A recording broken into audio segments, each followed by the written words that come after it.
nilagay ko na yung ano, yung mga tubular na ano, 2x3, 2x4.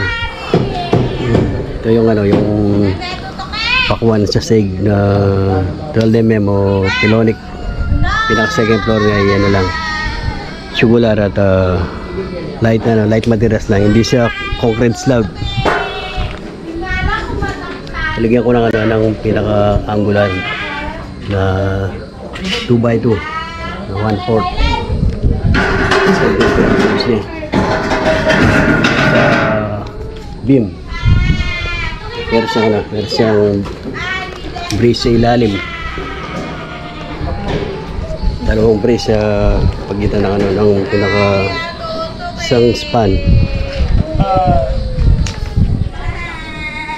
Yung ano, yung pinakagdanan. Tapos tatlong kwarto at isang terrace. Nabubusan namin yung mga beam sa gilid para matapos na yung mga beam. Dakal na, Paul.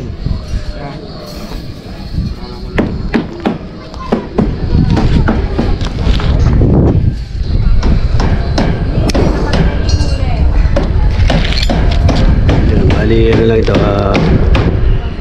light materials lang yung gagamitin namin, hindi concrete slab. Ito lang yung pinaka slab, yung sa terrace sa ibabaw, second floor. Oy, kalaban! Oy! Kalaban!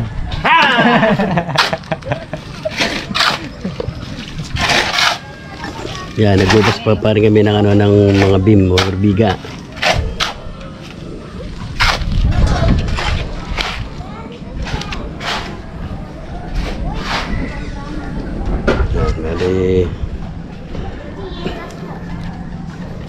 Dito sa gilid pa yung hindi pa nabuhusan.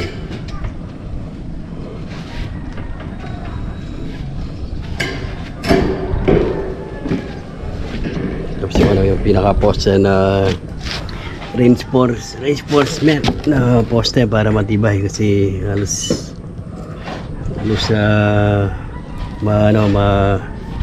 marupok na yung mga posting iba yung unang bahay.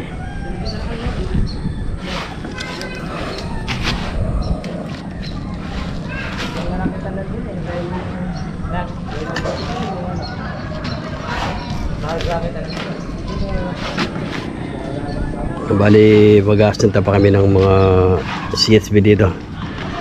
Ito sa ano, sa gilid bago kami maglagay ng mga saig na Pilonic para hindi madumihan.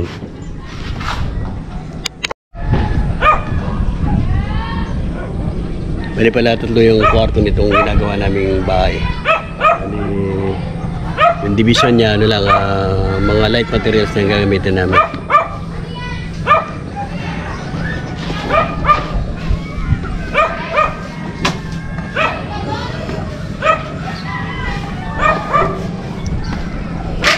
Loway! O loway!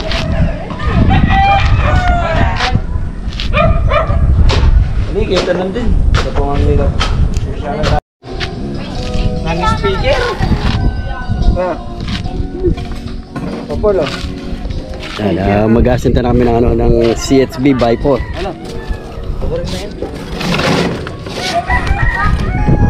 Bali, asinta namin yan na paikot dun. Tapos yung mga kwarto siguro, yung mga division niya, ano lang, light materials lang.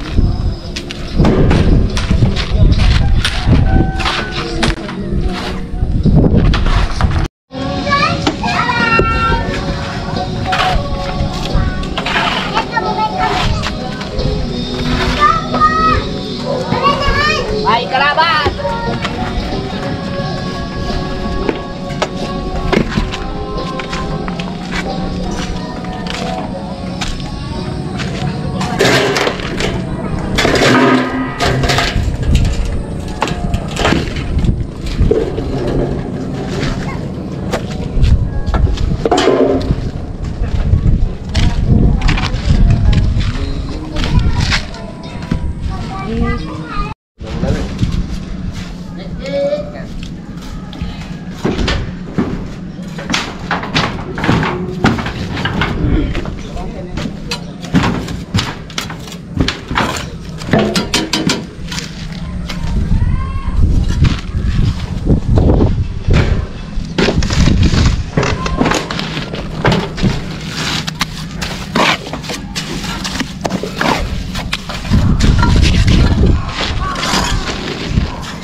Nakasinta na kami sintada ng mga hollow block.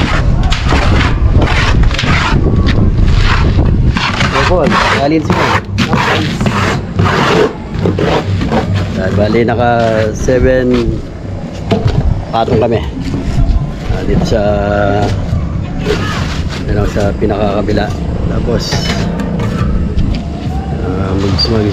siguro magbubos muna kami ng mga poste. Kalahati para hindi masyado magalaw yung mga arrow block.